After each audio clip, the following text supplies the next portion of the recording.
अस्सलामुअलैकुम वरहमतुल्लाहि वबरकातुहू। नाज़रीन, मैं आपका मेज़बान हाफिज़ मोहम्मद फसीहुद्दीन मेदक और आप देख रहे हैं मेदक फास्ट न्यूज़। आइए डालते हैं आज की खबर पर एक नज़र। चीफ मिनिस्टर KCR ने BC की तरक्की के लिए सख्त मेहनत की है और हर एक को फलाही स्कीमें फराहम करके उनकी माशी तरक्की के लिए कोशिशों में मगन है और हमारी फलाही स्कीमें पूरे मुल्क के लिए एक मिसाल बन गई हैं। इन ख्यालात का इजहार MLA मेदक श्रीमती पद्मा देवेंद्र रेड्डी ने आज ज़िले के कुमटूर देहात के तालाब में मछली के बच्चों को छोड़ते हुए किया। उन्होंने कहा कि इन्होंने इस मौके पर तालाब में 1,58,500 मछली के बच्चों को पानी में छोड़ा। उन्होंने अपने खिताब में कहा कि अगले रबी सीज़न तक ये 2 फसलों के लिए तालाब में तब्दील हो जाएगा और मल्लन्ना सागर से पानी भी पहुंच जाएगा। इस प्रोग्राम में ज़िला परिषद की नायब सदर नशीन Shrimati Lavanya Reddy, district fisheries officer Shrimati Rajni, sarpanch Ravi के अलावा PACS के चेयरमैन हनुमंत रेड्डी, अंजागौड़, सिद्धागौड़, कृष्णा के अलावा दीगर अहम शख्सियात शरीक रहे।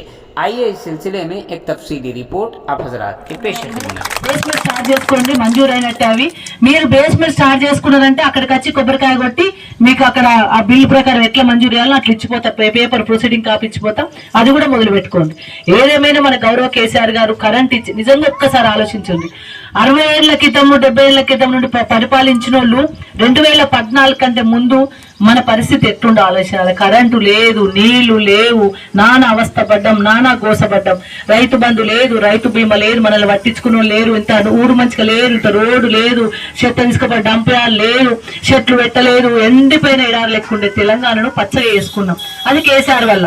కాబట్టి దయచేసి అందరం కూడా మరి గతంలో ఉన్నోళ్ళు పరిపాలించిన వాళ్ళకి ఆలోచన కూడా లేదు. ఓ కళ్యాణ లక్ష్మి పథకం ఇవ్వాలని ఆలోచన లేదు, పెన్షన్ ఇవ్వాలని ఆలోచన లేదు. ఇప్పుడు మళ్ళీ దివ్యాంగులకు కూడా మనం 4,000 రూపాయల పెన్షన్ కూడా వేసుకున్నాం. సమయాన్ని బట్టి సారు మళ్ళీ పెన్షన్ కూడా మంచిగా వేస్తా అంటుండు. కాబట్టి ఎవరైనా తప్పిపోయిన వాళ్ళకు కూడా తప్పకుండా వాళ్ళకు కూడా ఇస్తాం.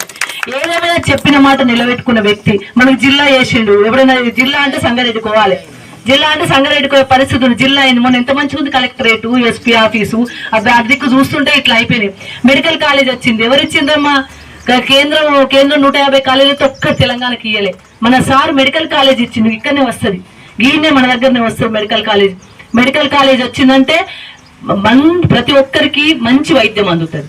పేదవాళ్ళకు లక్షలు మనం వచ్చిన పైసలు సంపాదించుకుంటే ఆ పైసలు వైద్యానికో చదువులకో పెడుతున్నాం. చదువులకు రెసిడెన్షియల్ స్కూల్స్ వచ్చినాం.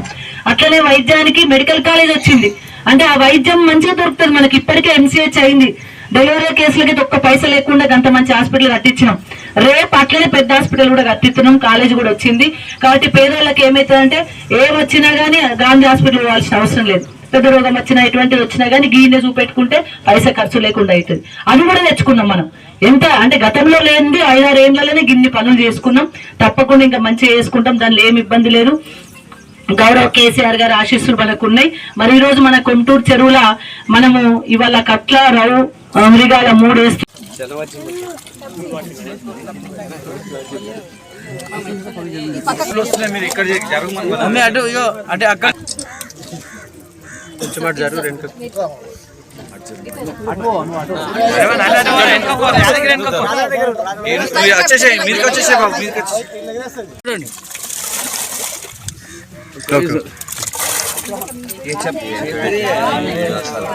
बोले